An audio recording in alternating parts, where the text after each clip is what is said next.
Okay, so let's go through this question and then see what you think. I watched a wonderful video recently between the Dalai Lama and Desmond Tutu, two men clearly of different faiths, but they had such a respect for each other and a real joy in each other's presence. It was really quite inspiring. Do you have any advice for those choosing to follow a Buddhist life as we navigate through conversations with those who are of a different faith? At times, these can become quite passionate and easily fraught with anger from individuals having difficulty empathizing or understanding. Is it better to steer clear of those conversations altogether? And just to point out that the Dalai Lama can't really speak for Desmond Tutu, but the Dalai Lama is somebody who is reputed to have spent many lives in that role, and over many lives has developed an incredible spiritual resonance, and you can't help but be to start to resonate in his company. He always seems to have a smile and a giggle not too far away. And if you look at photographs, often those photographs will show you the people around the Dalai Lama, and they all seem to have beaming smiles whenever they're around them. You see it on the TV as well when he's interviewed, that the interviewer, who's nothing to do with Buddhism particularly necessarily, yet they too start to resonate in that same way. So he's a very spiritually developed being. So it's no wonder that you'd be inspired by that. And so the question is, what do we do in those same sorts of situations with people who hold different beliefs about the world and have different thoughts about the world? How do we relate well? Leslie, you've got your hand up. I was wondering if the way to manage conversations like this is to turn it around so that you become really curious about them and their beliefs, because those two individuals, I think that's something that they each have in common, and they really home in on the person in front of them as if they were the only person in the room at that moment. And just, you can't really get into trouble if you're curious and ask questions, can you? I think that's such a good point, because if we're getting into arguments, it's because we're trying to uphold our position. Whereas if you're curious, if you're genuinely curious about what somebody else thinks, you're not trying to uphold your own position. You're not creating a barrier. You're not creating a division. You're opening up, and you're finding out what, a good starting place is to discover what is similar in those beliefs, rather than immediately trying to work out what the differences are. So that's a very good point. Very good point. And there are huge crossovers between. I remember going to a funeral of a Buddhist friend, but they read out the Lord's Prayer. And I thought, well, you only have to change a couple of words here and it's entirely Buddhist. So yes, there are specific aspects which are unique to the Buddha's teaching. His higher teaching, in my opinion, are unique. The contemplative mystic side of things, looking deeply into conscious experience. But are you really going to start with that in a conversation with somebody else? Or are you going to start with, say, keeping precepts and being generous and kind and thoughtful?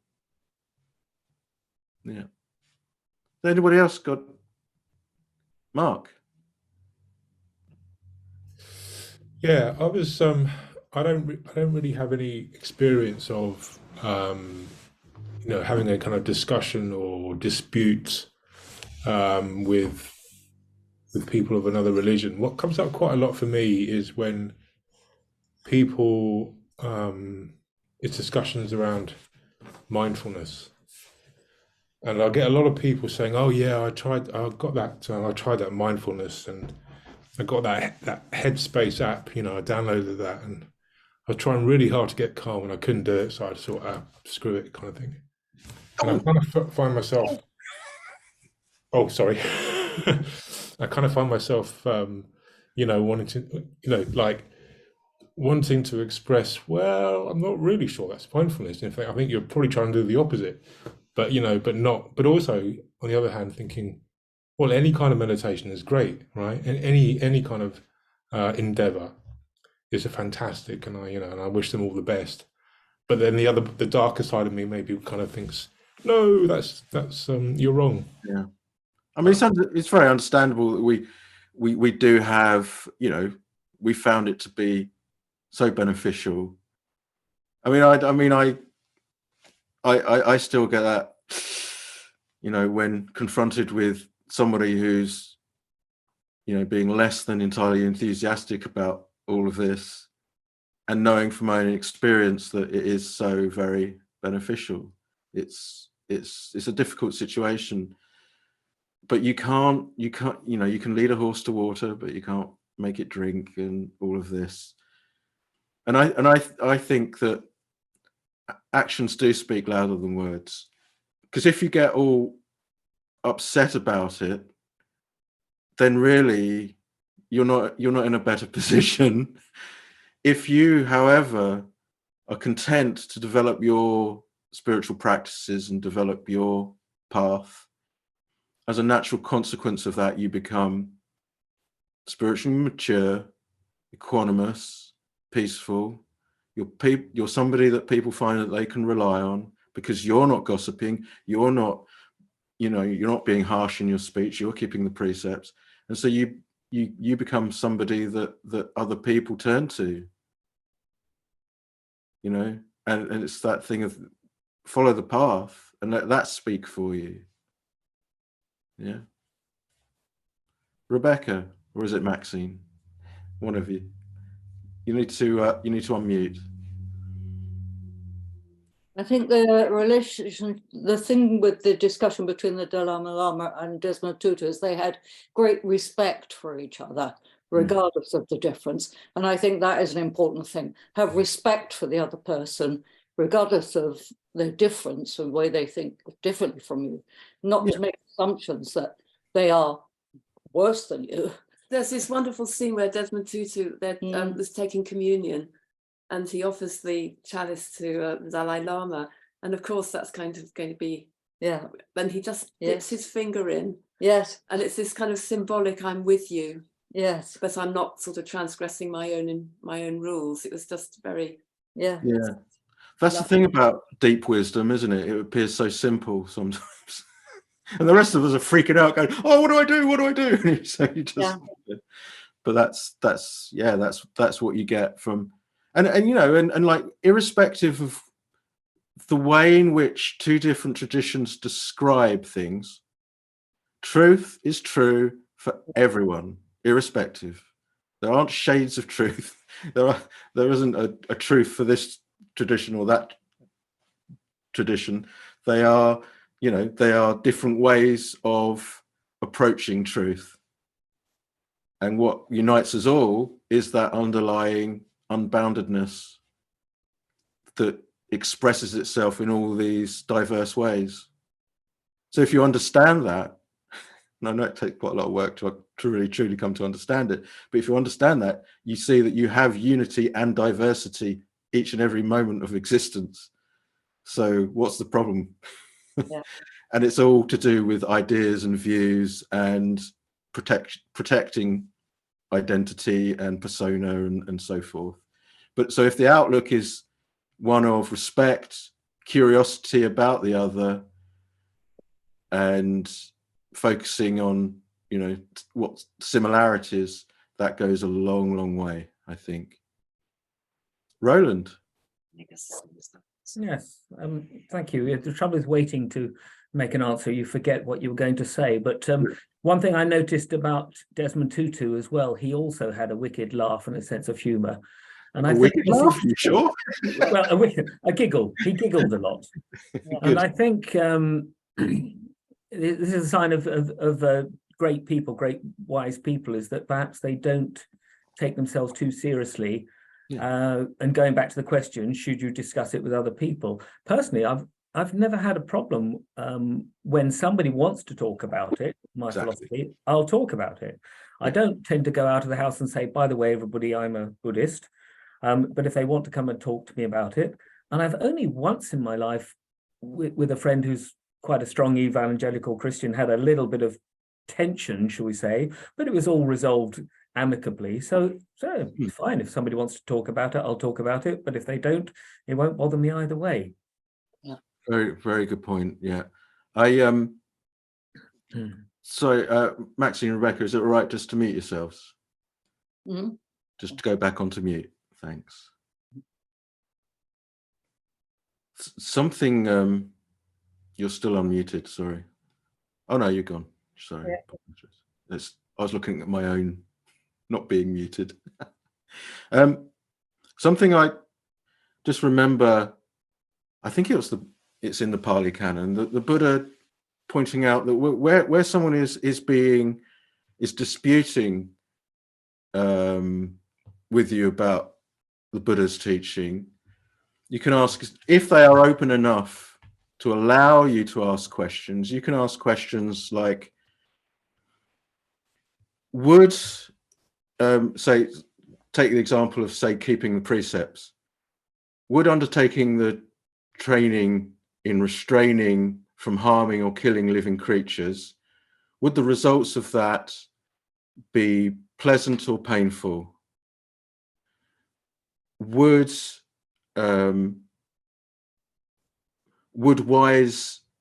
it be praiseworthy or blameworthy? Would wise people commend you or condemn you for keeping that precept? You can do them for all the precepts. Take the parami, for instance. If somebody went out of their way to be of service and to be friendly and kind to other people, would you expect them to experience painful results or pleasant results? Would that kind of behavior be regarded as praiseworthy or blameworthy? Would a wise person censor that person or celebrate that person?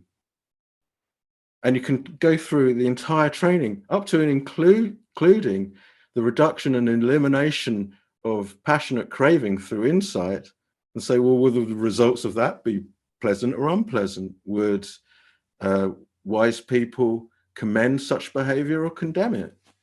And just leave the question with them. And I think, it's very difficult to criticize somebody for doing those things. So I think we often get bound up with the ideologies around it and the philosophies around it and forget that it's just about, basic kindness and thoughtfulness and being generous and of service. So that's something to bear in mind too. Oh, now I've got two Lucys asking to speak. So we start with Lucy Fryer first. You're first, Lucy. Lucy Fryer? That's it. Hi, good evening. One comment I'd like to sort of chuck in as a contribution here is that you said earlier, Paul, you can take a horse to water, but you can't make it drink. Well, for somebody who would take the horse to the water in the first place. Because speaking personally, and I know it's my individual personality, but I like to have robust discussion. And I always hope to come out of the discussion thinking something different to what I thought when I went into the conversation.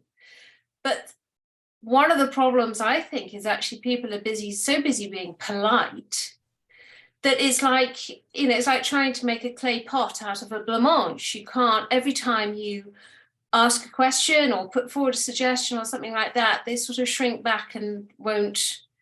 If I say engage, that makes it sound combative, but well, like I say, people are so busy being polite that you actually can't have a debate and exchange of ideas. So I think it is within the confines, obviously, of not becoming aggressive or intransigent or whatever, I do think it is important to actually put forward the teaching, if you like. I mean, I hesitate to say views, because actually, well, we're not really putting forward views. What we're doing is putting forward the Buddha's teaching, and actually lead the horse to water. If they drink, that's up to them. And ditto the other way around. You know, I want to hear what other people have to say. Okay. I mean that's a personal take on it, because you know we've all found the Buddha's teaching, so it is here, and it is available, and people can find it. But but people come into an environment where they can practice. They come into an environment where they're surrounded by like-minded people. They come into an environment where they feel, you know, comfortable and safe. That's what a sangha is for.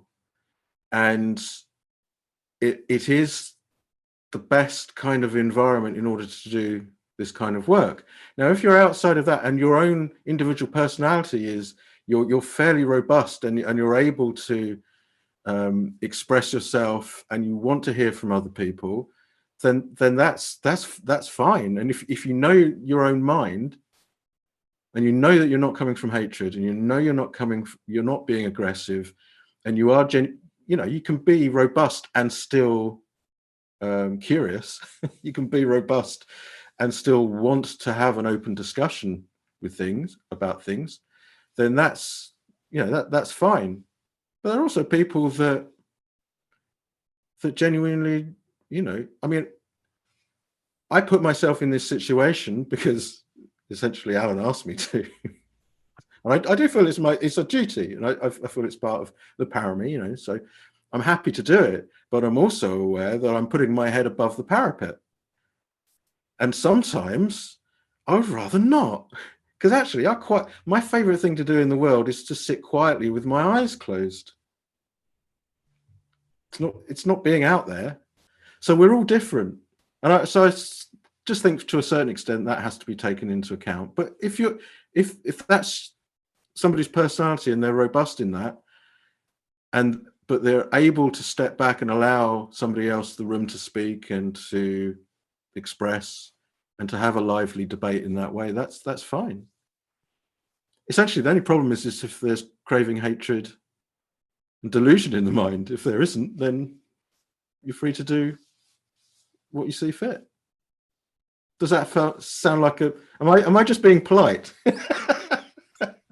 I'm probably just doing the same. Is that all right? Is that an appropriate response, Lucy?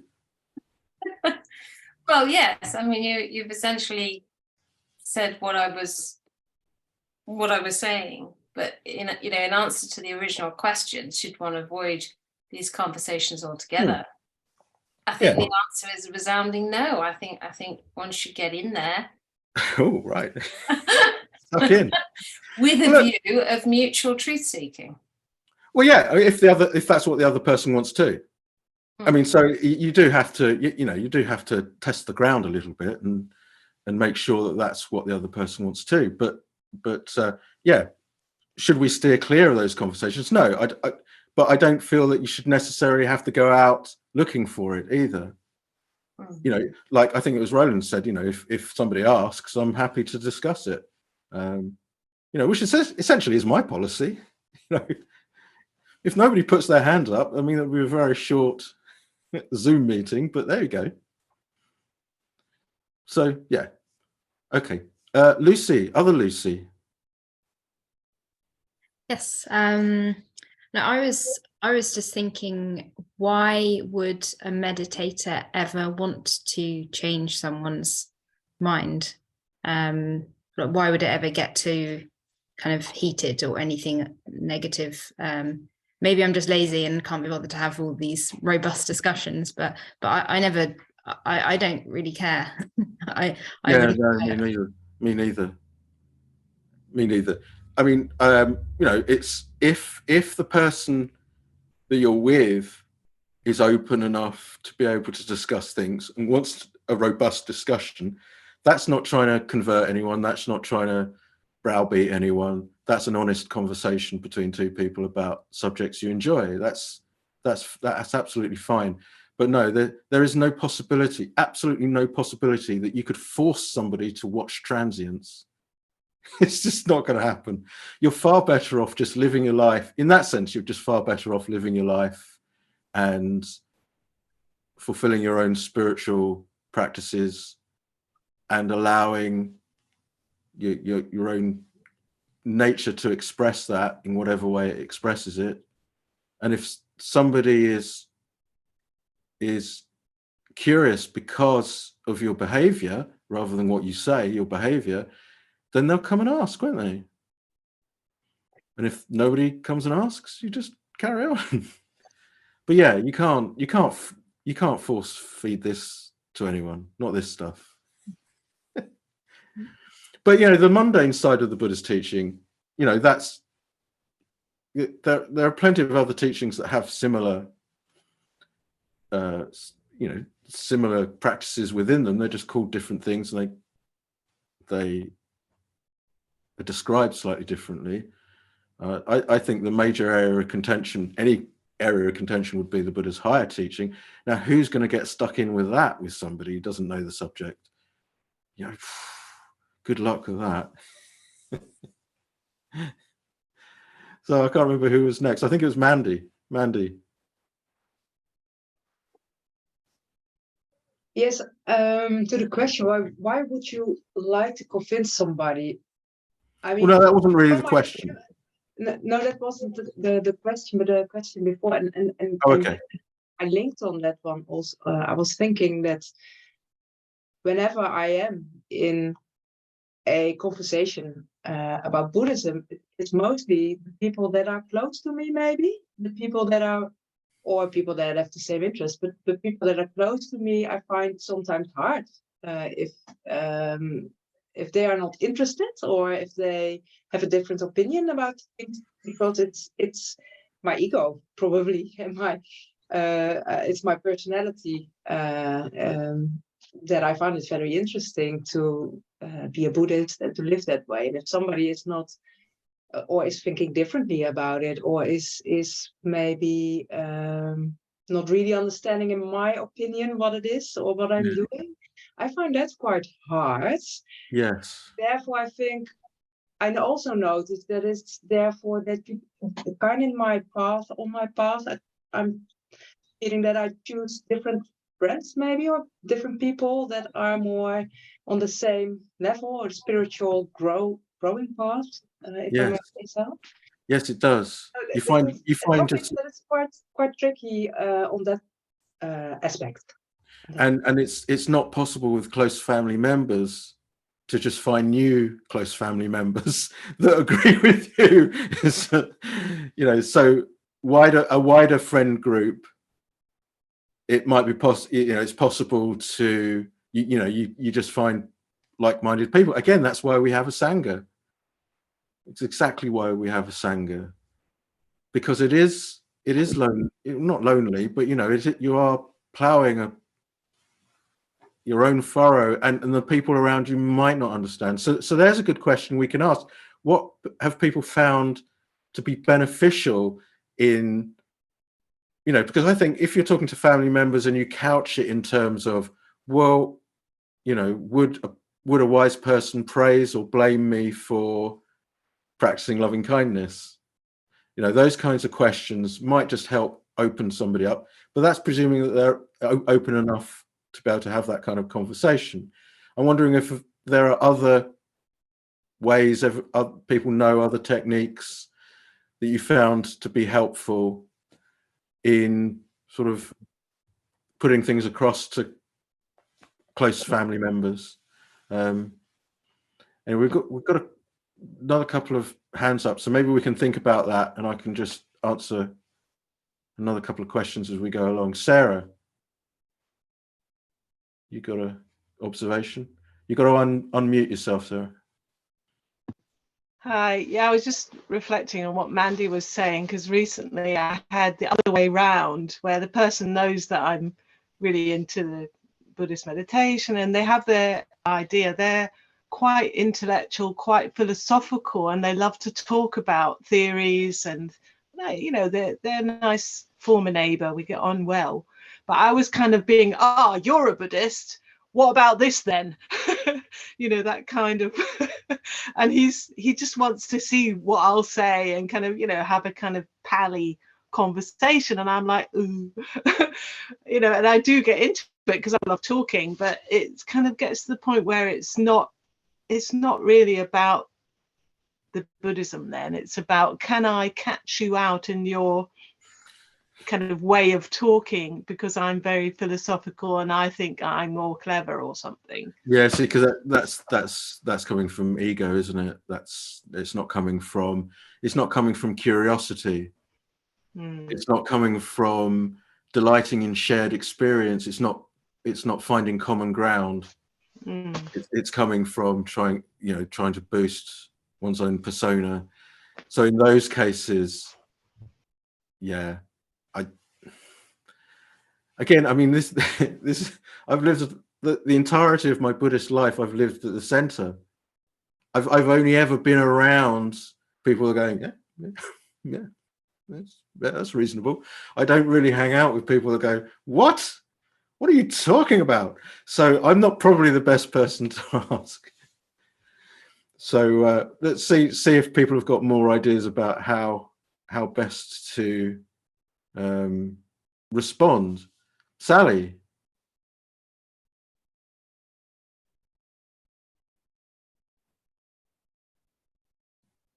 Oh, there we go. Sorry, I forgot to unmute myself for a minute. So yeah, it was me who asked the question. I suppose I was coming from two thoughts really. First of all, watching the video, being very impressed and always naturally curious about other people's faiths, and growing up very interested in that, and now obviously very interested in Buddhism. I feel I am respectful towards other people, but came up against a colleague where it felt like I was coming up against a colleague, just merely saying, what did you do at the weekend? She told me about her weekend, and then she asked me, and I said, oh, well, I've been listening to a few Buddhist podcasts and I'm really embracing it. And her response was to say, oh, didn't Buddhists kill each other many years ago? And it was just quite a shocking reaction to what I thought was quite a reasonable thing to say. And I sort of felt quite hurt. And I know that's coming from a place in my ego, and I felt like I had to defend. No, the hurt. There are two aspects to it. There's the hurt, and then there's the attempt to deal with the hurt. Yeah. The hurt itself is not coming from ego. No, the hurt is just hurt. Now I felt quite upset by it, because I thought, no, well, that's not what it's about, and you're coming from it at the wrong place. I felt sort of very passionate. I wanted to jump in and say, no, that's not what it's about, and I sort of kept calm and actually sort of walked away from the situation. But this particular person is quite triggering, I think. Yes. I mean that you were triggered. Yeah. Now it's not whether we're triggered or not, because you can't help it. Because people will go out of their way to, if they're really being very sociable, they'll find ways of finding a trigger. They'll want to find the thing that hits home and hurts, unfortunately. And so if we're practicing the Buddha's teaching, we have to welcome that. So it's turning it on its head spiritually. It's saying, okay, like I was saying before, the meditation is about this contrast. You have the defilements arising, but the defilements arising are actually telling you what the pure mind is. So when you deal with the defilement, it's actually reinforcing what pure mind is. If you have an obstacle on the path and you recognize it as an obstacle on the path, that's reinforcing your knowledge and understanding what the path is.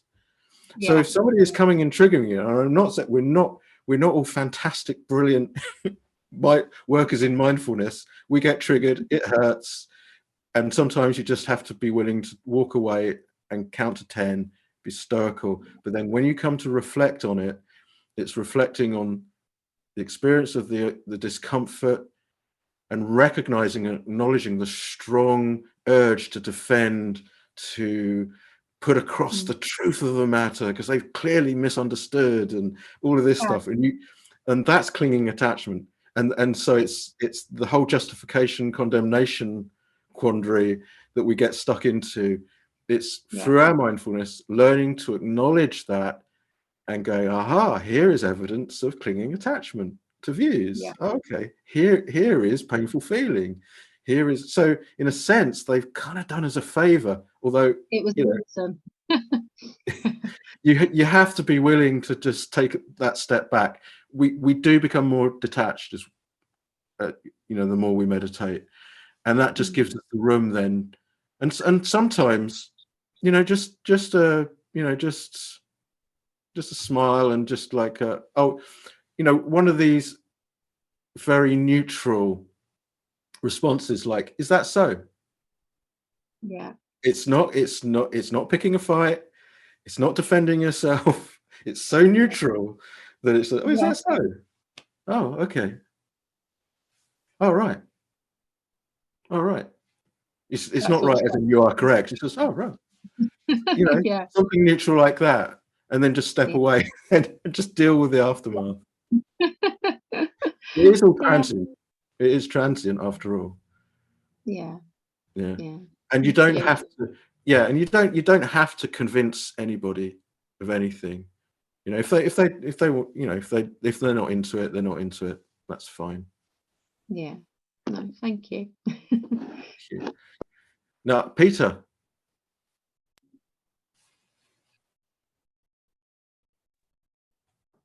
All right, can you hear me? Yeah, I can. Yeah, I was just going to say, sometimes I approach things through like the conditionality mark, because that kind of softens it, I find, for some people. So I say to them, do you recognize, like, when you hear a tune later on in the day, it arises in your head without your permission, and it just sort of goes on, and they go, yeah. And I say, well, do you recognize if you go out and annoy someone, then later on it's in your head later on in the day? And they go, yeah. And I say, well, that stuff can sometimes be helpful with meditation. So, looks like my battery might be running out in a minute. So I say, that's why we keep presets and stuff, so we don't have all that stuff arising later on in the day. And then when I was walking around the park, and they said, the dog walked up to the bin, and she goes, oh, looks like there's a rat or something under the bin. And I say, but do you see how the conditions there for the sight of or the perception of the dog give a rise to the thinking mind? I said, and that's conditionality, and that's what we kind of look at in meditation. So we try and set up the conditions to look at this stuff, and then if they can get a grasp of it, even though it's kind of like an inferential thing. And does it help? Well, do they chill out? The lady I done it with, she does have an interest in it, and she's meditated a few times, but then they just go off and talk about other things. So it's just basically so essentially you bored them into submission. Well, they asked the question, so I just I had early on, I had a few friends come over early on into my recluseship, and they asked me about Buddhism, and somehow I think they'd heard of non-self. And so I was talking about non-self, green as I was. And then one of the friends said, if I'm not me, who am I? And I didn't really have an answer for him on that occasion. Yeah. But it's so your suggestion is to just talk so highbrow that they no longer could follow you, and they go, hey, you must be right. But no, look, if it helps, if they're open enough, if somebody's done some meditation, then they're going to be pretty open, I would say. All right. Okay. Ellen. Canada. Hi. Ellen, hello. I was just going to say what you mentioned, the neutral phase. Is that so? I'm being in the Buddhist stories. But I will add that this conversation reminds me these principles apply when in dialogue on any subject with anyone. And it's reminded me that measuring the openness of the person I'm talking with is really important, because then I would know whether it's a matter of just saying, is that so? And something neutral and letting the conversation die, or whether it might be worth opening a dialogue. And if the person's not open, then there's no point. Yeah, it's a very, very good point. And it can often start as though they're open. And it's only a little bit as you're getting further in that you realize actually they've got, because, you know, just as we discover that we've got a position to defend, they've got a position to defend also. That's what, and you know, we know what it's like. If we're defensive, it appears aggressive. And so it's just somebody defending their point of view, their position. Often the one that I get confused with is where somebody is expressing doubt, and the doubt can appear aggressive.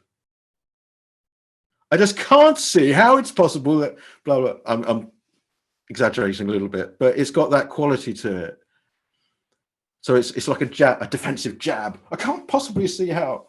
And so it's learning to recognize those cues, really.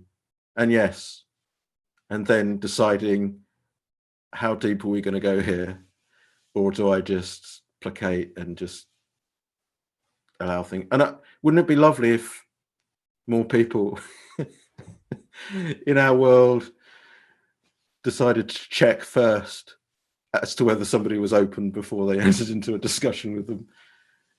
It seems like quite a difficult skill to develop, really, in many ways. But we're Buddhist meditators, so, you know, I think it's part of our training to learn how to deal with opposing, or not opposing points of view, but other points of view that are trying to assert themselves. Mark. Yeah, one of the areas that comes up a lot for me around Buddhist meditation is retreats.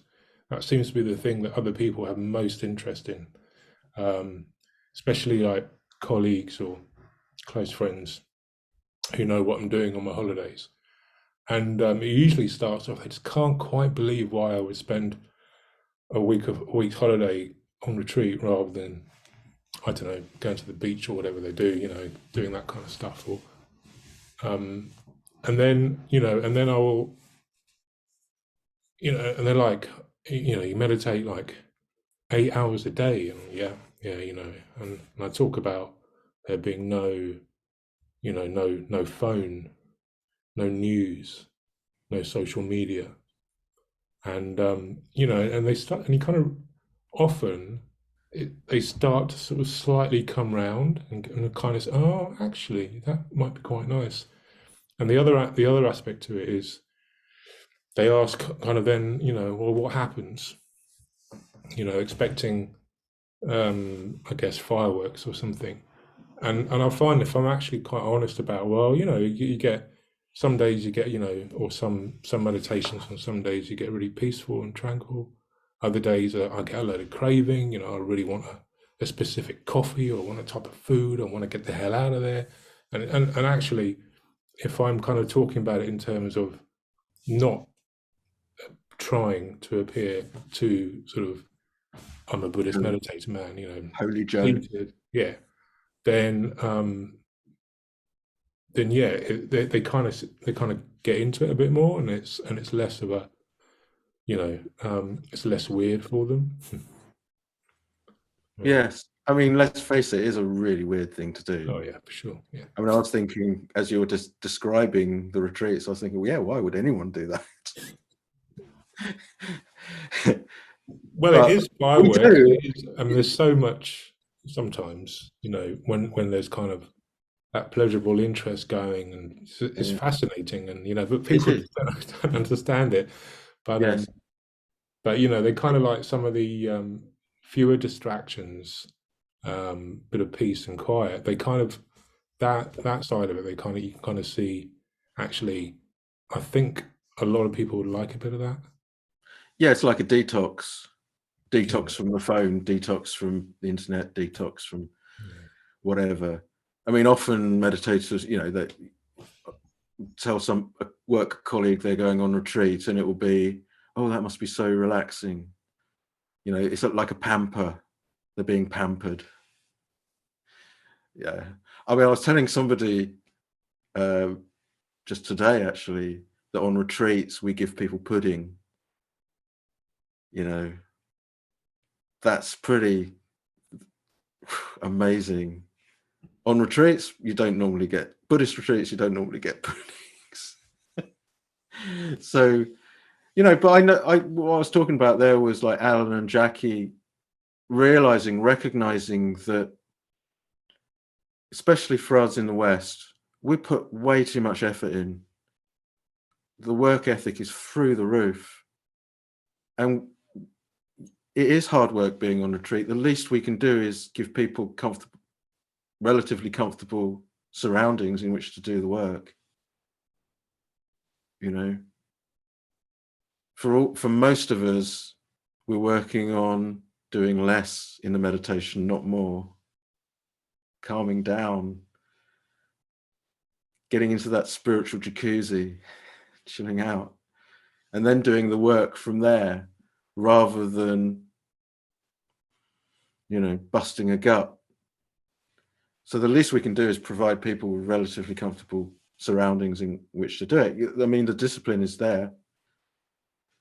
And now, will other people understand it? I mean, that's why we have an open day. So you can bring family and friends round. That's why we do workshops. So people can put their toe into the waters. They can visit the center. They can do some mindfulness with guidance and just check it out and see whether it's something that they're interested in.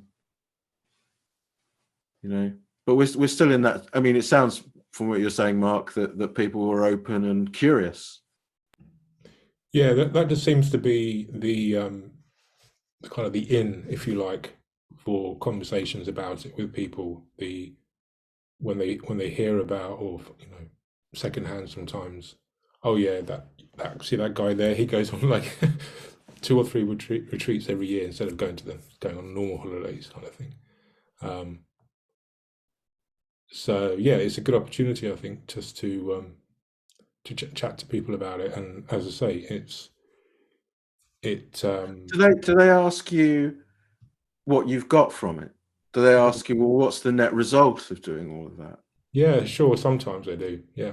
Because that's where it, if it's going to have an impact, a positive impact, it's going to be in, well, what have you got out of doing all of this? If their curiosity extends that far,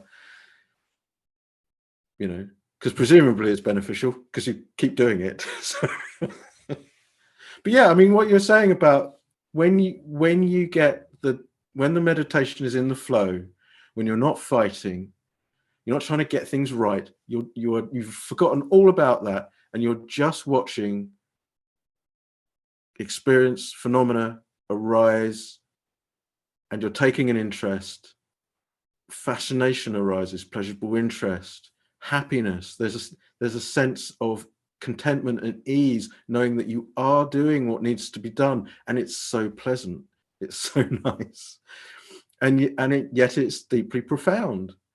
You're looking at all this stuff happening that's been happening the whole of your life, and you had been ignoring it, and yet at the same time you've always known it's been here, and so you're finally looking in the right place, and it is deeply profound. Insight meditation is deeply, deeply profound. And as you start to access the insight knowledges, and you realize there is this different kind of knowledge which is available. It's not intuition, it's not intellectual understanding, it's a knowledge all of its own, and you're privy to it, and your comprehension, your apprehension and comprehension of life is changing. Your perception of life is changing. Your views about life are changing. So the very fabric of life is changing for you, and craving is diminishing over time. Craving definitely diminishes the more you see transience. It's such an astonishingly profound and wonderful thing to do. And no one will let you tell them. They won't let you tell them because they've got to put up this front or whatever. But really, at the end of the day, doesn't matter, because people find it when they're ready. People find it when they're ready and not before. And people start and fall away and re-pick it up and fall away and pick it up. And then finally, it just gets really deeply, deeply ingrained. And it becomes the real, genuine, central purpose of life, is to deepen that exploration and deepen that discovery of the true nature of reality. So yeah, and can you tell people that? Maybe not. Maybe sometimes. But ultimately, if it's like you have to be the weird fish you are, and you have to accept that other people don't get it. And if you can be at peace, and that's one of the things I found through being a monk, was like the actual symbolism of becoming a monk, becoming a Buddhist monk and living the life of a recluse. Just that in and of itself is saying, essentially, I don't really care what you think. It's like, I've just got to do this, so I don't really care what you think. So you can say whatever you want. You can poke fun at me. You can take the proverbial out of me if you wish. But I'm just doing this, and I'm in a community and with a group of people that understand what I'm doing and why I'm doing it and support me in that endeavor. So whatever, whatever, I'm going to do it because at the end of the day, if you want the truth, if you want to know the true nature of life as it really is, then what other people think of you is a very small count. It doesn't really matter. Yeah, for me anyway. That the desire to understand and be free of suffering was more important than what other people thought of me. So in the end, I didn't need to argue with people. I just followed my path and allowed it to resolve itself through continued application and devotion to meditation. Mandy. And Paul, thank you for that. And I also would like to thank you for saying that there are two different things. So there's also the painful feeling if people do think or say something. To acknowledge the painful feeling is something else than just to go along with your path and choices you make. So they're two different things, and it's really helpful. Thank you. Good. Yeah. Yeah, they are two different things, and I'll just repeat myself what I've already said, but yeah. Well, look, we only managed one question, but I think we've got a lot out of that. Did anyone have anything else they wanted to say? Otherwise, I thought we might call it a day there.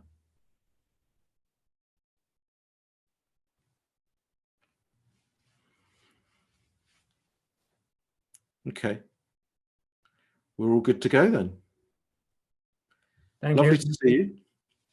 Yes, thank you, Paul. Thank you, Paul. Thank you, Paul. Thanks, Paul. Thank you, Thanks, Paul. Thank you, Paul. See you again in a couple of weeks. Bye, everyone. Bye. See you Thanks, soon. Paul.